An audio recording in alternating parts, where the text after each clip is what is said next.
Donald Trump is known for spouting off a few nicknames here and there.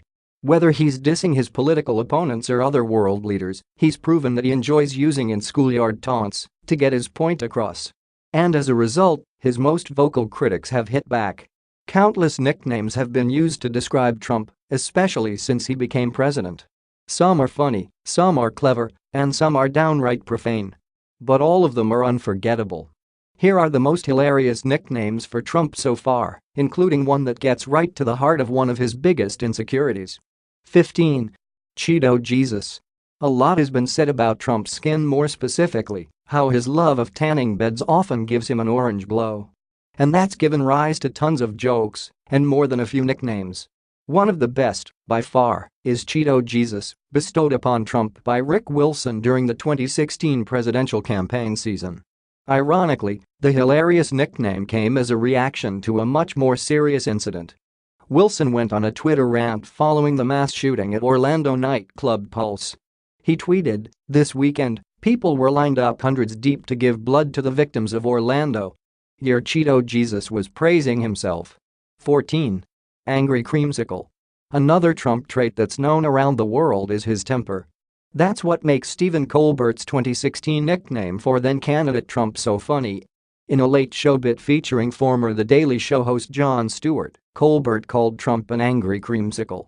Given his tendency toward lashing out and his infamous orange issue, it fit perfectly and had his audience in stitches. 13. Captain Chaos. If you're a Cannonball Run fan, you already know the name Captain Chaos.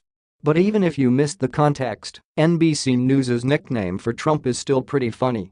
In a January 2016 article from Mark Murray, Chuck Todd, and Carrie Dan, the news network borrowed Jeb Bush's nickname for Trump, the Chaos Candidate, and took it one step further. The NBC News journalists called then-candidate Trump Captain Chaos. But they offered a sound explanation for why they gave him the nickname. If you want to know why this 2016 presidential campaign has been so crazy, bizarre, and unpredictable, they wrote, you can thank one person for that, Donald Trump. 12. Cadet Bone Spurs. In December 2017, Trump lashed out at Senator Kirsten Gillibrand after she said he should resign due to his numerous sexual harassment allegations. One of Gillibrand's colleagues, Senator Tammy Duckworth, wasn't having it, though. She tweeted, "Word of advice for Mr. Trump, publicly disparaging women doesn't make you look stronger, it only reveals your weakness as a leader." She followed up her criticism with a slang nickname of her own. Duckworth, a military veteran, knocked Trump for his deferred military service. She tweeted, "Then again, perhaps we shouldn't be surprised when Cadet Bone Spurs, who has a documented history of grabbing women, fails to treat women professionally or appropriately." 11. Orange Julius. In June 2017, New York's Public Theater staged a modern adaptation of Shakespeare's Julius Caesar. And the company made it very clear who they pictured the infamously corrupt leader to be, Trump. Backlash ensued, and sponsors pulled out of the production, despite some agreeing with the comparison.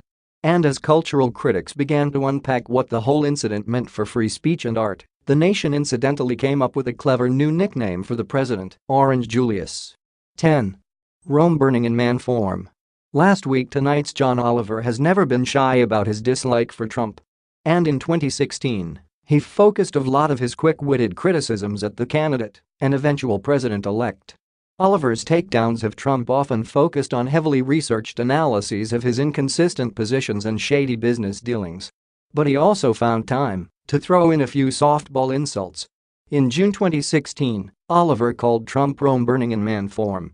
Given his scorched earth approach to campaigning, few could argue the nickname wasn't fitting. 9.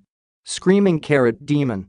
Oliver's fellow Daily Show alum Samantha Bee hasn't been particularly quiet about her dislike for Trump either. She's called him dozens of names over the past couple of years. There's even a supercut video of all her greatest Trump hits. One of Bee's most hilarious nicknames for Trump so far is Screaming Carrot Demon. That's because even though you wouldn't think to call him that yourself, when you hear it, it makes perfect sense. 8. World's Greatest Troll. In 2015, Trump's candidacy for president was still in its beginning stages. But even then, Nate Silver had some choice words for the real estate mogul. In an article on 538, he called Trump the world's greatest troll. And, better yet, he used data to prove that the candidate had sowed discord in the political process and the Republican Party.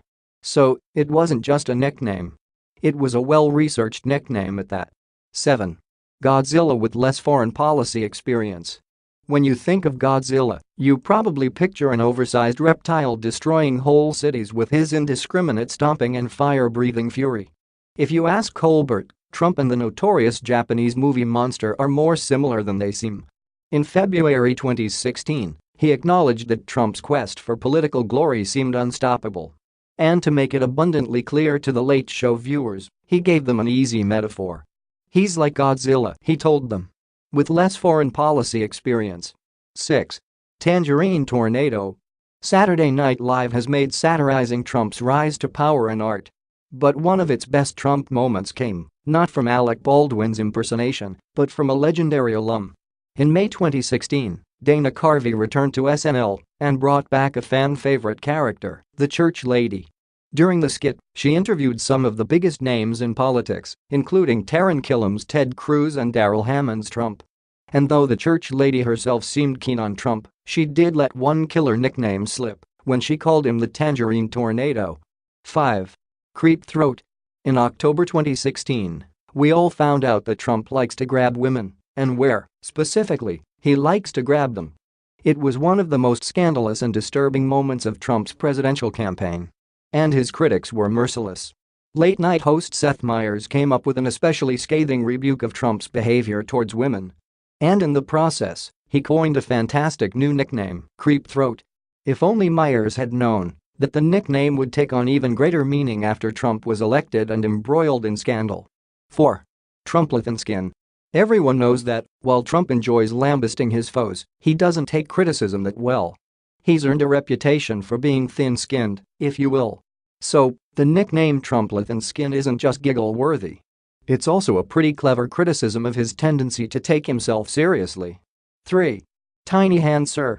Trump has made his myriad obsessions and insecurities very obvious. One of the strangest is his insistence that his hands are not small. The president's preoccupation with his hand size has been the butt of some pretty amazing jokes. And it's also spawned a whole subset of hand-centered nicknames. Our favorite once again comes from Colbert, who put his new nickname for Trump into song. In a September 2017 monologue, Colbert riffed on Trump's Kim Jong-un's obsession and subsequent Rocket Man nickname. He said that UN had an upcoming Elton John tribute album, which would feature songs like Saturday Night's All Right for Golfin'. And he took a jab at the president with his parody of a John classic, Hold Me Closer Tiny Hand Sir. 2. Drumpf. Last week tonight's Oliver devoted an entire 2016 episode to systematically dismantling Trump's case for why he should be president. The segment went viral, thanks in large part to his revelation that Trump isn't actually the president family's original last name. Oliver revealed that many years ago, the family went by the name of Drumpf. It doesn't exactly have a great ring to it, but Oliver's fans ate it up anyway. So, to commemorate Trump's family history, Oliver created a website. It featured accessories for fans to buy, emblazoned with Oliver's play on Trump's infamous campaign slogan, Make Donald Drumpf Again. 1. F-Face Von Clownstick. Jon Stewart's disdain for Trump precedes his presidential campaign by years. In 2013, after Trump lashed out at Stewart on Twitter, The Daily Show host hit back. He tweeted back, "Many people don't know this, but Donald Trump's real name is F-Face Von Clownstick. I wish you would embrace the Von Clownstick heritage." Trump, never one to let a Twitter war die, kept up his criticisms of Stewart. He even acknowledged the TV host's popular nickname, tweeting, "Amazing how the haters and losers keep tweeting the name F-Face Von Clownstick like they are so original and like no one else is doing it." This was, of course, before the concept of the self-own really took off. But even so, it's clear to see that by acknowledging Stewart's nickname, he helped make it even more popular.